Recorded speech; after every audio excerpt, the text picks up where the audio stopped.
है जो अपने बाप को बाप नहीं कहता, बाप को बाप नहीं मानता, उसको नालायक कहते हैं। और जो दूसरे के बाप को बाप कहता है उसको महानालायक कहते हैं। सामर्थ्यवान है, उनको बहुत दबना पड़ता है। किस तरह का आदमी अपनी जमीन बेचता है, अपना घर बार गिरवी रखता है तो शादी करता है, तो उस हिसाब से बहुत अच्छी बात है। तो केवल इतना समझते हैं, वर मरे या कन्या सुमंगली से काम। कवि राजेश कुमार यादव, मैं त्यागी इंटरमीडिएट कॉलेज इस्माइलपुर में अध्यापक हूँ। हम संस्कृत जानते ही नहीं और संस्कृत में श्लोक पढ़कर हमको बताया जाता है कि अब शादी संपन्न हो गई। ना दूल्हा जानता है, ना दुल्हन जानती है और ना उनके माता पिता संस्कृत जानते हैं।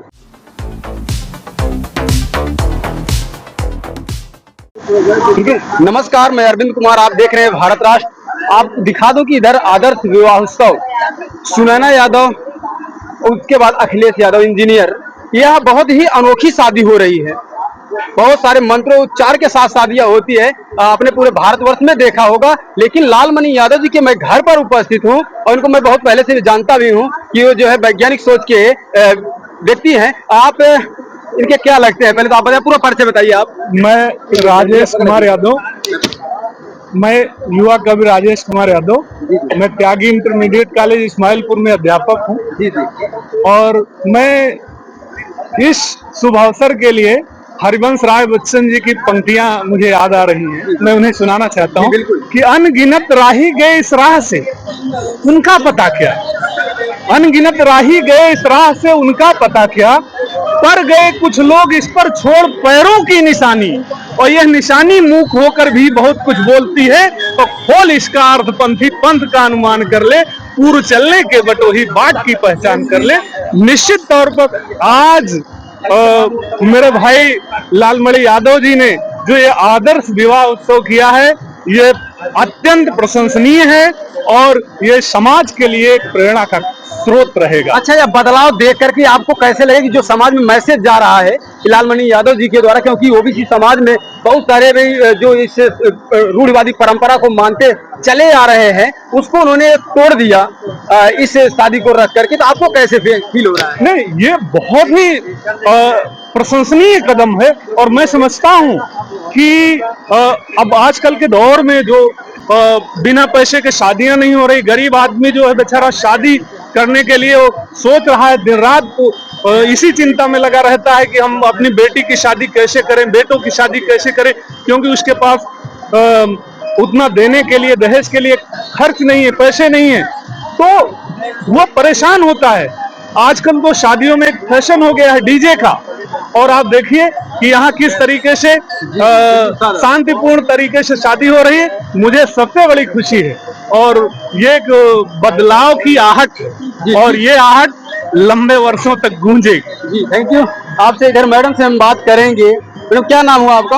आशा लता है। कहाँ घर पड़ता है आपका? प्रतापगढ़। प्रतापगढ़ से आप आए हो। अच्छा, यह अनोखी शादी देख करके, क्योंकि आप भी महिला हो, महिलाओं का एक बहुत बड़ा योगदान रहा है भारत की स्थितियों को बदलने के लिए। सावित्रीबाई फुले हो गई, इधर बाबा साहब अम्बेडकर की पत्नी का जो बड़ा रोल रहा, रमाबाई अम्बेडकर का, उस सब चीजों को देखते हुए आप सबके मन में क्या ख्याल आता है? ये एक बहुत ही अच्छी पहल है, और जहाँ तक महिलाओं की बात है तो महिलाओं को पहली बात तो शिक्षित करना चाहिए कि इस चीज को लेकर वो भी जागरूक बने, क्योंकि बिना उनके जागरूक हुए वो आधी सृष्टि है, तो उनका जागरूक होना बहुत जरूरी है। अच्छा, आप अपनी बेटियों की जब शादियां करेंगे तो इसी प्रकार से करेंगे या फिर मंत्रोच्चार से जैसे होता था वैसे करेंगे? देखिए, मेरे पिताजी एक बात कहते थे, उन्होंने कभी अपने मतलब जब तक उनके हाथ में था, उन्होंने कभी घर मतलब एक मकान नहीं बनाया। उन्होंने कहा कि मेरा बेटा जैसे चाहेगा वो वैसे करेगा। अच्छा। मतलब मैं उनको पढ़ा लिखा दूंगा, उनको इस योग्य बना दूंगा कि वो सही गलत का निर्णय कर सके, अपना रास्ता चुन सके, उसके बाद मैं उन पर थोपूंगा। तो वही मेरी भी सोच है। अच्छा, कि अभी तो बहुत छोटा है, इतने साल बाद क्या होगा, मैं रहूंगी नहीं रहूंगी वो कोई नहीं जानता। ठीक है, आप ईश्वर में विश्वास रखते हैं कि नहीं रखते? क्योंकि बाबा साहब अम्बेडकर ईश्वर में विश्वास नहीं रखते थे, ज्योतिबा फूले जी विश्वास नहीं रखते थे, और महामना इधर जो है गौतम बुद्ध जी भी नहीं विश्वास रखते। आपका क्या मानना है? देखिए, हम हैं तो खुदा भी है। अच्छा। और ऐसा तो मेरी तो आस्था है, और आस्था व्यक्ति का व्यक्तिगत विषय है। अच्छा अच्छा। जी। तो यह बदलाव देख करके आपको कैसे नहीं, ये बदलाव तो बहुत अच्छा है, क्योंकि अगर मुझ में ईश्वर है तो संसार में जो लोग हैं उनमें भी ईश्वर है, और हर व्यक्ति को अपने तरीके से अपना काम करने की आजादी है। और ये एक अच्छी चीज है कि जहाँ पर जैसे जो सामर्थ्यवान है उनको तो बहुत अच्छी लगती है कि खूब खर्चा करो, लेकिन जो नहीं सामर्थ्यवान है उनको बहुत दबना पड़ता है। किस तरह का आदमी अपनी जमीन बेचता है, अपना घर बार गिरवी रखता है तो शादी करता है, तो उस हिसाब से बहुत अच्छी बात है। इधर कुछ लोग हैं, बात करते हैं। क्या नाम हुआ, परिचय बताइए आपके जीवन में जो आप क्या रहे। मैं जीडी यादव प्रतापगढ़ का रहने वाला हूँ, अब इलाहाबाद में रहता हूँ। इलाहाबाद से ही एजुकेशन पूरी हुई, मैं एमएससी बाटनी हूँ और 6 साल सेंट्रल गवर्नमेंट में सेवा किया। उसके बाद प्रादेशिक सेवा में आया एज रेंज फॉरेस्ट ऑफिसर, वन क्षेत्राधिकारी।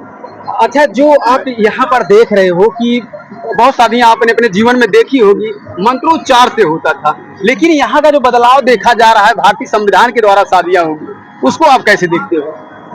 देखिए, आपको जिस चीज का ज्ञान हो जाए उसको आप सही सही बता सकते हैं। हम संस्कृत जानते ही नहीं और संस्कृत में श्लोक पढ़कर हमको बताया जाता है कि अब शादी संपन्न हो गई।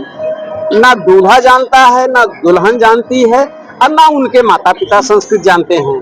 बताइए, उस संस्कृत के या किसी भी भाषा, दूसरी भाषा में आपको बहुत अमृत तुल्य शब्द पिला दिए जाएं, बता दिए जाएं, क्या फायदा जब उसका अर्थ आप नहीं समझ रहे हैं।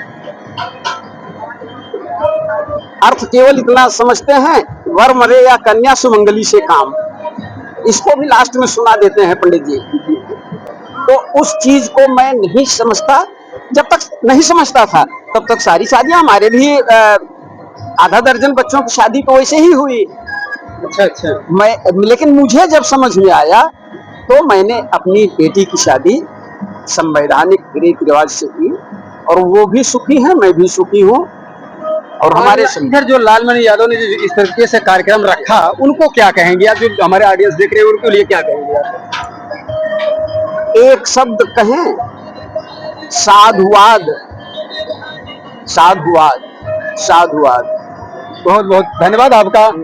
एक चीज मैं कहना चाहूंगा। ना पूरा आप परिचय बताइए। बहादुर यादव, रायबरेली से। अच्छा, रायबरेली से आप? रायबरेली से। पहली चार्ज ये है कि जो जिसका शुभ चिंतक होता है वो उसके लिए अच्छी बात सोचता है, और जो दुश्मन होता है, नफरत करता है, वो दूसरे के लिए जिससे नफरत करता है वो उसका हित सोच ही नहीं सकता। जिन लोगों ने हमारे महापुरुषों का अपमान किया, उनकी बेइज्जती की, अगर हम उनके बताए हुए रास्ते पर चलते हैं तो कहा जाता है जो अपने बाप को बाप नहीं कहता, बाप को बाप नहीं मानता, उसको नालायक कहते हैं, और जो दूसरे के बाप को बाप कहता है उसको महानालायक कहते हैं। हम अपने पुरखों की, जिन्होंने हमारे लिए लड़ाई लड़ी, हम उनके रास्ते पे न चल करके उन लोगों के रास्ते पे चलते हैं जो हमारे पुरखों के दुश्मन थे, और तब हम महानालायक बनते हैं। और जो महानालायक नालायक होता है, कहा जाता है कि उसकी 3 चीजें नष्ट हो जाती हैं। एक तो क्या? व्यक्तित्व, सोच, विचार, और जिसका व्यक्तित्व खत्म हो जाता है उसको समाज में कोई नहीं बैठाता। दूसरा क्या होता है? नेतृत्व। जो अपने बाप को बाप नहीं कहता है, दूसरे को समाज में उसको कोई इज्जत नहीं देता, तो उसको कोई अपना नेता नहीं मानता। और जिस समाज का व्यक्तित्व और नेतृत्व खत्म हो जाता है वो समाज गुलामी की जीवन जीता है। हमारे जो लोग, जो 85% लोग, वो गुलामी का जीवन इसलिए जिए कि उन्होंने दुश्मन के पिछलग्गू बने। और जब से हमारे लोग अपने पुरखों के रास्ते पर चलने लगे हैं, हम देख रहे हैं कि हमारे बच्चे IAS, IPS से लेके हर परीक्षा में आगे बढ़ रहे हैं और लगातार कंपटीशन कर रहे हैं। तो मेरा कहने का मतलब केवल यही है कि हम केवल अपने पुरखों के रास्ते पे चलें। अगर ये समाज चलेगा तो समाज सदैव उन्नत करेगा, कभी पीछे नहीं चलेगा। और जैसे कि एक हमारे जो है शिक्षक चाचा लैया ने एक किताब लिखी, उन्होंने इस किताब में लिखा, इस देश में जो कुछ भी है न भगवान ने बनाया, न पंडित ने बनाया, न किसी ने बनाया। जो कुछ बनाया है, चाहे चारपाई हो, चाहे कपड़ा हो, चाहे हल हो, चाहे मकान हो, चाहे बैलगाड़ी हो, वो हमारे पुरुषों ने बनाया। और हमारे महापुरुष, आप सोचिए, जिन्होंने लोहे को पिघलाना, बर्तन बनाना सीखा, वो इंजीनियर और डॉक्टर की हम संतानें हैं। ये केवल हमारे अंदर अज्ञानता थी। अज्ञानता की वजह से हम बेवकूफ बने और गुलाम बन गए। अच्छा, जो ब्राह्मणवाद की मकर जाल में यह है समाज फंसा हुआ है, उसमें जब मैं एक बात ये भी देखता हूँ कि जो ब्राह्मणवादी सोच की विचारधारा के लोग हैं, वो यादवों को कहते हैं कि अगर आप मेरे साथ आ जाएं तो हम जो है फिर उसी पद्धति में लेके जाएंगे, जिस पद्धति में जैसे 1950 ईस्वी के पहले जो मनुस्मृति लागू थी उसमें लेके जाने की जो सोच है, उसको आप कैसे देखते हैं? देखिए, उसमें यह है कि यादव जो कौम है वो आर्थिक रूप से मजबूत है। जी जी। तो वो लोग करते क्या है, उसके दरवाजे जाते हैं तो उसको चाय मिलती है, दही मिलता है, दूध मिलता है। और जब वो दही दूध खाते हैं, हमारे घर के लोगों से संपर्क होता है, तो हमारी बहुओं को, हमारी बेटियों को, हमारी माताओं को, हमारी भाभियों को बरगला सकता है। और जब बरगला लेता है तो क्या होता है, आदमी सोचता है कि बीवी नाराज ना हो, बहू नाराज ना हो, बेटा नाराज ना हो, तो समझौता करता उनके रास्ते पे चला जाता है। लेकिन जब से हमारे लोगों ने पढ़ना सीखा, पढ़ाई में आगे आए, उनको ज्ञान हुआ, तब बड़ी संख्या में यादव बिरादरी को आपको देखे पूरे देश के अंदर, चाहे बिहार में चंद्रशेखर यादव हो, चाहे आप देखिए ये शिवशंकर यादव जो अपने को सूद आजम करके लिखते हैं। अभी जो किताब है इसमें आपने देखा कमला सिंह का, कितने लोग हैं। अभी लखनऊ से एक यादव शक्ति पत्रिका चल रही है, अगर जिसने आपको पढ़ा हो तो वो तो इतना लिखते हैं कि जो ब्राह्मणों की शादी होती है उसमें जो ब्राह्मण है वो हमारे लोगों को बेवकूफ बनाता है। वो शादी पहले अपने से कराता है, क्योंकि पहले जो शुद्धिकरण का पता था कि पहले ब्राह्मण से शादी होती थी मंत्रों के द्वारा, और फिर उसके 3 दिन जो है हमारी जो बेटियां हैं ब्राह्मण की यहाँ रहती थी, जिसका अंग्रेजों ने जो है उसको शुद्धिकरण प्रथा को रोक लगाया। तो ये जो कुछ भी हुआ अज्ञानता आज भी जो लोग कर रहे हैं, जैसे बहुत सारे लोग रामचरितमानस का पाठ कराते हैं, विशेषकर औरतें कराती हैं। वही कुप्रथा जो शुद्धिकरण की थी, उसी कुप्रथा के चलते आज भी हम चौथी लेकर जाते हैं। बहुतों से पूछ लीजिए कि चौथी क्यों ले जाते हैं, तो जानते नहीं है लेकिन चौथी ले जाते हैं। तो मैंने जब अपने बेटे की शादी की तो मैंने कह दिया था कि मेरे यहाँ कोई चौथी नहीं आएगी, इसलिए जब जानेंगे तब सवेरा होगा। इधर मैडम से बात करते हैं, क्या नाम हुआ आपका? उसका नाम है भैया। आपने भी एक बाबा साहब की इधर गीत भी गाया था, बड़ा अच्छा भी लगा। तो आप लोगों को जगाने के लिए, जो कि महिलाओं के अंदर जो सोच है उसको बदलने के लिए आप क्या कर रही हैं? भैया, मैं इस टाइप का जहाँ भी कार्यक्रम रहता है लोग मुझे बुलाते हैं और मैं भरसक प्रयास करती हूँ पहुँचने का, और लोगों को अपने सभी समतावादी महापुरुषों की विचारधारा बताने का प्रयास करती हूँ, उन्हें जोड़ने और जगाने का प्रयास करती हूँ। क्योंकि हमारे सभी समतावादी महापुरुषों ने प्लेटफार्म तो दिया है, हम लोग सिर्फ उस पर थोड़ा सा चलने का, एक कदम चलने का प्रयास कर रहे हैं। जिस तरीके से आप देख रहे हो कि यहाँ पर सारे महापुरुषों की तस्वीरें लगाई गई हैं, ऐसे मैं बहुत सारे मंचों पर गया हूँ, ऐसी तस्वीरें मुझे नहीं दिखी जो यहाँ लालमणि यादव जी के घर पर ही मुझे तस्वीरें दिख रही है। आप भी बहुत सारे कार्यक्रम की होंगी, देखी भी होंगी, लेकिन ऐसी तस्वीरें मुझे तो नहीं दिखा। आपको क्या दिखा? कहीं नहीं दिखा भैया? नहीं, जो यादव समाज को छोड़ कर मैं बात कर रहा हूँ। अन्य समाज की मैंने तो 6 साल हमारे यहाँ, मैं पाल हूँ, हमारे यहाँ भी हमें ये विचारधारा विरासत में मिली है। मेरे पिताजी दिन में 3-4 शादियाँ अपने घर की, मेरे चाचा के बड़े पिताजी के बच्चों की दिन में शादी हुई, और इसी परंपरा से हुई।